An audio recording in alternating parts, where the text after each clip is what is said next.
साथियों नमस्कार। आज मैं सभी जितने भी साथी मेरे बीएड करने वाले हैं और जिन्होंने बीएड कर लिया, उन सभी से 2 बातें करने के लिए आया हूँ। मित्रों, जो आज स्थिति हमारी बीएड वालों की हो रही है ना, शायद ऐसी स्थिति मैंने पूरे इंडिया में किसी की भी नहीं देखी है। कितने यानी कि लगभग 16 से 20 लाख स्टूडेंट ने बीएड किया हुआ है। अब आप सोचिए, हर स्टेट में क्या वैकेंसी आ रही है? नहीं आ रही। मतलब इतनी दयनीय स्थिति हमारे बीएड वालों की हो रही है जिसकी कोई हद नहीं है। और ये बात देख कर के, क्योंकि साथियों जब मैं वैकेंसीज़ का वीडियो डालता हूँ तो मुझे पता है, हर स्टूडेंट का ये कमेंट आता है कि सर पीजीटी की वैकेंसी है या नहीं है? सर टीजीटी की वैकेंसी है या नहीं है? तो मतलब इतनी बड़ी दुविधा है बीएड वालों के साथ। मैं अदर जो जिन्होंने डिप्लोमा किया हुआ है, जिन्होंने नर्सिंग की हुई है, जिन्होंने पॉलिटेक्निक की हुई है, जिन्होंने आईटीआई किया हुआ है, मतलब उस क्षेत्र में इतनी बेरोज़गारी नहीं है जितनी बेरोज़गारी आज बीएड वालों की स्थिति हो रही है। आपने देखा होगा साथियों कि प्राइवेट स्कूल के अंदर हम कभी भी जाते हैं, तो वहाँ पर हमारा मतलब पहले आजकल तो प्राइवेट स्कूल में भी आपने देख रहे होंगे कि पहले पेपर ले रहे हैं, उसके बाद में आपका डेमो ले रहे हैं, उसके बाद में आपका इंटरव्यू ले रहे हैं, उसके बाद में जब आपसे बात की जाती है, तो फिर बहुत बड़ी बार्गेनिंग आपसे की जाती है। 5,000 रुपए देंगे, फिर आप मना करते हो कि 8,000 देंगे, 10,000 देंगे, मतलब हाईएस्ट पेमेंट आजकल ऐसा होता जा रहा है। साथियों एक बात बताओ कि एक इंसान जिसकी उम्र 35 से 40 साल के बीच में वो इंसान पहुँच चुका है कॉम्पिटिशन की तैयारी करते-करते, यानी कि जब जवानी में कॉम्पिटिशन की तैयारी करने लगा था, तो वो ये सोचिए कि किशोर अवस्था में कॉम्पिटिशन की तैयारी करने लगा है और आज उसकी इतनी दयनीय स्थिति हो गई कि वो कहीं का भी नहीं रहा। तो मित्रों, अगर मैं बात अगर सही बता रहा हूँ तो आपका कमेंट आना चाहिए। साथियों ये बहुत दुःख होता है इस चीज़ के लिए। किसी भी प्राइवेट स्कूल में जाते हैं तो इतना सा पेमेंट मिलता है कि मतलब हम हमारे घर परिवार को नहीं चला सकते। ये कंडीशन है। माना कि हो सकता है कि प्राइवेट स्कूल में उनके साथ बाउंडेशन हो या वो इतना खर्चा नहीं उठा पाते हो, ये अलग बात है। लेकिन क्या सारे ही प्राइवेट स्कूल ऐसे हैं?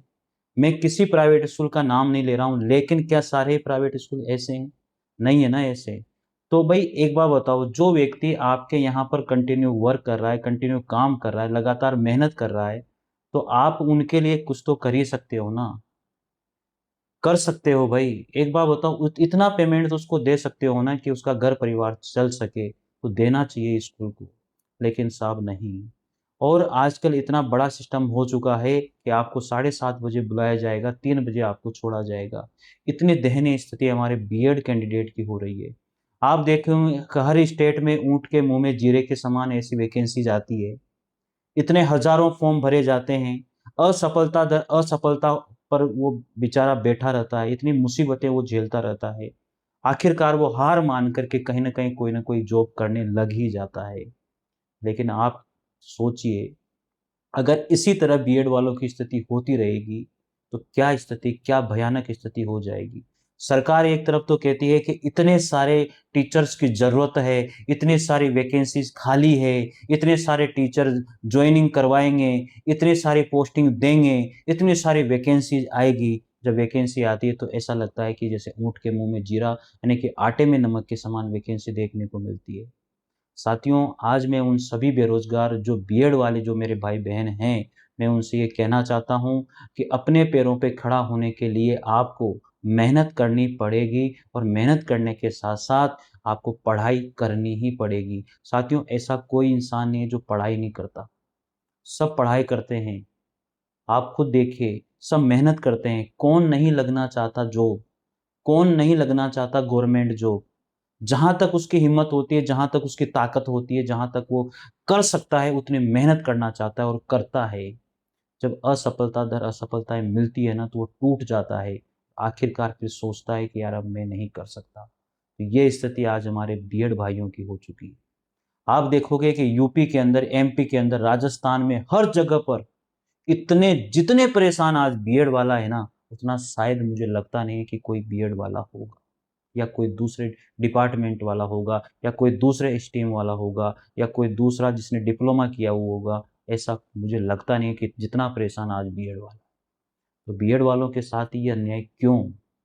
ये बीएड वालों के साथ ही क्यों हो रहा है? सरकार को सोचना चाहिए, या तो आप बीएड ही बंद कर दीजिए ना, क्यों करवाते हो बीएड? हाँ, कंटिन्यू हर साल लगातार आपने देखा होगा इस बार 1 लाख सीटें हैं, फॉर्म गए 97,000। एक ज़माना ऐसा था कि बीएड में सिलेक्शन नहीं होता था। आप सोचिए, एक टाइम ऐसा था कि बीएड में सिलेक्शन नहीं होता था, पीटीटी में सिलेक्शन नहीं होता था। सोचिए, बीएड के कॉलेज नहीं मिलते थे और आज ऐसी कंडीशन है कि मतलब बुरी दशा हो चुकी है। हाँ, 1 लाख सीट पे 97,000 फॉर्म गए और 97,000 में से मुझे लगता है कि 20,000 तो पेपर देने के लिए ही नहीं जाएंगे। आप सोचिए, इससे तो बढ़िया है ना कि वो नर्सिंग कर ले, इससे तो बढ़िया है ना कि वो कहीं ना कहीं कोई डिप्लोमा कर ले, आईटीआई कर ले, पॉलिटेक्निक कर ले। हाँ, बेचारा बीएड करता है, सोचता है कि कहीं मैं मास्टर बन जाऊंगा, परिवार का पालन पोषण करूंगा। साथियों, एक बात बताइए कि ये सच्चाई है या नहीं है? जो दयनीय स्थिति आज बीएड की हो चुकी है, वो क्या सच्चे है? ये सत्य घटना है ये। आपने देखा होगा जिस तरह से स्कूल के अंदर उसके साथ बर्ताव किया जाता है। अभी मैंने एक टीचर का वो देखा था कि बेचारे को, उसने इतनी मेहनत करी, हर किसी को सिखाया उसने, और उसी को ही निकाल दिया। आप सोच, अरे उसने यही तो बोला था ना कि साहब, मैं इतने सालों से वर्क कर रहा हूँ, कहीं न कहीं मेरा योगदान भी यहाँ रहा होगा, लेकिन उसी के साथ कर दी ये घटना। और वो जो मीठा ज़हर साथियों, वो जो मीठा ज़हर हमें मिलता है ना, वो ज़हर के समान ही मान के चलिए। आपको मरने नहीं देगा और आपको जीने भी नहीं देगा। इतनी बुरी दशा कर देगा आपकी। अब एक बात बताओ, 5,000, 10,000, 15,000 रुपए में क्या होता है? कुछ नहीं होता आज इस ज़माने में। और हम लगे रहते हैं, काम करते रहते हैं, मेहनत करते रहते हैं और उसी के साथ-साथ अपने जीवन को यापन करते रहते हैं और समय निकलता जाता है, निकलता जाता है, निकलता जाता है और हाथ मलते हुए रह जाते हैं। मेरे बीएड्स भाइयों, मैं आपसे यही कहना चाहता हूँ कि जब आपके पास समय हो ना, जब आपके पास टाइम हो, जी तोड़ मेहनत कर लेना, नहीं तो बहुत बड़ी समस्या सामने होती है। मेहनत इतनी करना, इतने दिल और दिमाग से मेहनत करना कि बस या आर-पार की लड़ाई लड़नी है, लेकिन अगर आपने लड़ाई नहीं लड़ी, तो जो दयनीय स्थिति आज बीएड की स्थिति हो रही है ना, ऐसी किसी की भी नहीं होगी। बहुत सारे मेरे भाई-बहन हैं जिन्होंने बीएड किया हुआ है, लगातार 8 से 10 साल उनको मेहनत करते हुए हो गए। ऐसे भाई-बहन हैं, अरे मैं आपसे बता रहा हूँ ना, 40-40 साल, 45-45, 43-42 साल के कैंडिडेट बेचारे। क्या आप मुझे बताओ, क्या वो 42-43 साल में तैयारी करना उसने शुरू किया होगा? आप खुद सोचिए। हाँ, कितने साल में उसने तैयारी करना शुरू किया होगा? 28 साल का जब उसकी उम्र होगी, 27 साल की जब उसकी उम्र होगी, तब उसने बीएड किया होगा या उसने तैयारी करना शुरू किया होगा। आज बहुत सारे कैंडिडेट की उम्र जो है 40 से 42-43 साल की हो चुकी है। क्या वो नौकरी लगना नहीं चाहते? क्या वो मेहनत नहीं कर रहे हैं? लेकिन पेपर दर पेपर भटकते रहते हैं बेचारे। आज उनकी दयनीय स्थिति हो चुकी है। क्यों हो चुकी है? क्योंकि उनको अपना परिवार भी पालना है, अपने सपने भी देखने हैं, लेकिन सपने हकीकत में कब बदलेंगे ये वो खुद भी नहीं जानता है। मित्रों, आपको मैं बता दूँ कि हमारे इस भारतीय इतिहास में जो स्थिति में मेरे को नज़र आई है, वो बीएड वालों की सबसे बुरी स्थिति नज़र आई। मेरे मित्रों, अगर आप बीएड कर रहे हो ना, ये सोच लेना कि जिस दिन बीएड में आपने एडमिशन लिया है ना, उसी दिन से तैयारी करना शुरू कर देना। मैं आपसे फिर कह रहा हूँ, क्योंकि हर साल पेपर का पैटर्न, परीक्षाओं का पैटर्न, परीक्षाओं की धांधलियाँ, पेपर का आउट होना, पेपर का बिकना, ये इतनी सारी चीज़ें हो रही है ना, इतनी सारी चीज़ें हो रही है कि मतलब एक तरह से घबराहट सी होती है इन चीज़ों को देख कर के। साथियों, अगर मेरी एक भी बात अगर सत्य है ना, तो आप खुद कमेंट करना कि सर वाक़ई में जो दयनीय स्थिति आज बीएड वालों की हुई है ना, शायद इस दुनिया में, शायद इस देश में किसी की भी या किसी की भी नहीं हुई होगी। अगर वो बीए करके ही रह जाता, वो कहीं न कहीं कोई काम कर लेता। लेकिन बीएड करने के बाद में एक छोटे से स्कूल में या किसी बड़े से स्कूल में उसको जॉइन करता है वो कैसे न कैसे। वहाँ पर उसकी स्थिति कैसी होती है? आप सोचिए, 7:30 बजे का व्यक्ति जाता है, 3:30 बजे घर आता है। आप सोचिए वो क्या करेगा? बाद में वो क्या कर पाएगा? आप सोचिए तो सही। 1:30 बजे अगर बच्चों की छुट्टी हो जाती तो उसे 1.5 घंटा एक्स्ट्रा रोका जाता है। क्यों भई? क्यों रोका जाता है?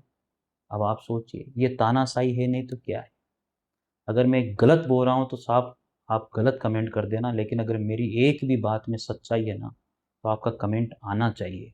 आपको सुनना है आज, मेरे पूरे वीडियो को देखना है आज, क्योंकि मैं त्रस्त हूँ इस चीज़ से, मैं खुद परेशान हूँ इस चीज़ से। क्योंकि मैं देखता हूँ लोगों को परेशानी उनकी देखता हूँ ना, मुझे मतलब इतना दुःख होता है, आँखों में आँसू आ जाते हैं। क्योंकि साथियों बहुत सारे साथी कहते हैं कि सर क्या करें, बहुत परेशानी है, सर परिवार को पालना है सर, काम भी करना पड़ता है सर, मीठे ज़हर को भी पीना पड़ता है सर, इतनी बुरी स्थिति आज हो चुकी है। 27 साल की तैयारी करने लगा था सर, आज 42 साल की एज हो गई सर मेरी। सर 40 साल की एज हो गई मेरी। बहुत सारे साथी जब कॉल करते हैं, बहुत सारे साथियों के जब मैसेज आते हैं, इतना दुःख होता है ना, इतना दुःख होता है मतलब क्या बताएँ आपको। मित्रों, मैं आपसे यही कहूँगा कि जो साथी आज बीएड कर रहा है ना, तो आज से ही मेहनत करना शुरू कर देना।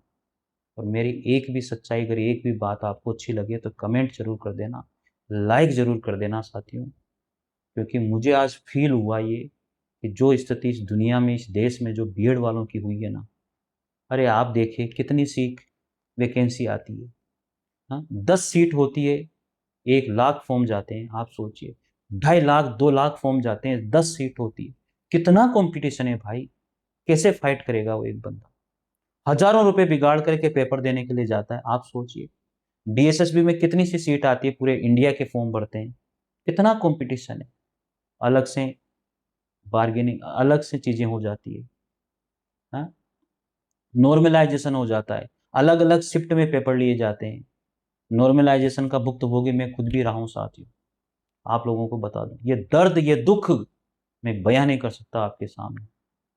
आप खुद भी महसूस करते होंगे।